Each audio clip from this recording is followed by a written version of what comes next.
Shalom Bapak Ibu, Shalom orang muda, apa kabar hari ini?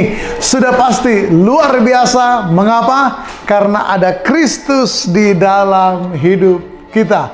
Yakobus pasal yang kelima ayat yang ke-16, firman Tuhan bilang begini: doa orang benar bila dengan yakin didoakan, sangat besar kuasanya. Itu kenapa penulis STS hari ini memberi judul renungan kita adalah doa orang benar besar kuasanya.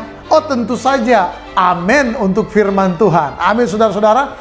Tetapi begini, penulis STS mengingatkan kita bahwa pasti Bapak Ibu pernah mengalami, saya juga pernah mengalami, bahwa kita pernah didatangi orang dan mereka bersaksi sama kita. Bagaimana ada yang bersaksi bilang, saya sudah berdoa suatu hal, ya saya minta kepada Tuhan, udah bertahun-tahun, kok lama ya?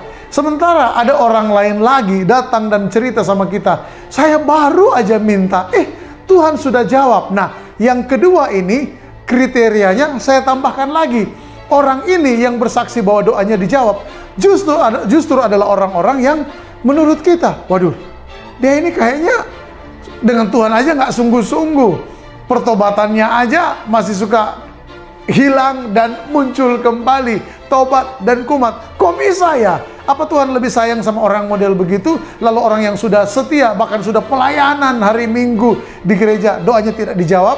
Kadang-kadang kita berpikir, kita ini orang benar, saya sudah pelayanan, saya sudah bertobat puluhan tahun yang lalu. Itu kenapa seharusnya kalau saya berdoa, saya kan orang benar, pasti besar kuasanya. Bapak Ibu, itu ternyata adalah sebuah pemahaman agamawi. Alkitab di bagian ini, khususnya versi terjemahan bahasa Indonesia sehari-hari, justru memberitahu kepada kita tentang apa itu orang benar menurut definisi ayat ini. Terjemahan bahasa Indonesia sehari-hari bilang begini: doa orang-orang yang sesuai dengan kemauan Allah.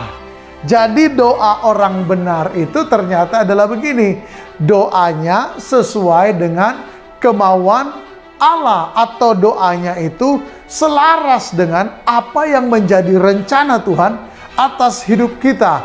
Kalau yang kita minta tidak sesuai dengan rencana Allah buat hidup kita, kalau Tuhan jawab, itu justru akan membahayakan hidup kita. Dan Tuhan yang baik itu pasti tidak akan menjawab doa seperti itu. Sekalipun Anda mungkin adalah seorang petobat baru, atau Anda adalah seorang yang melayani Tuhan di rumah Tuhan, kalau doamu yang engkau doakan di hadapan Tuhan selaras dengan kemauan Allah, maka kuasa Tuhan akan terjadi. Pasti Tuhan memberkati dan menjawab doamu.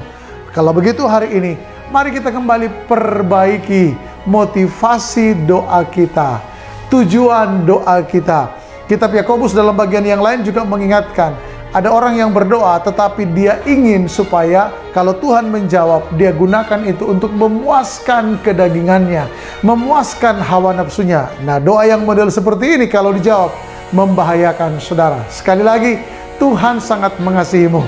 Karena kasih-Nya kepadamu, doamu menjadi berkuasa saat doamu sesuai dengan kemauannya.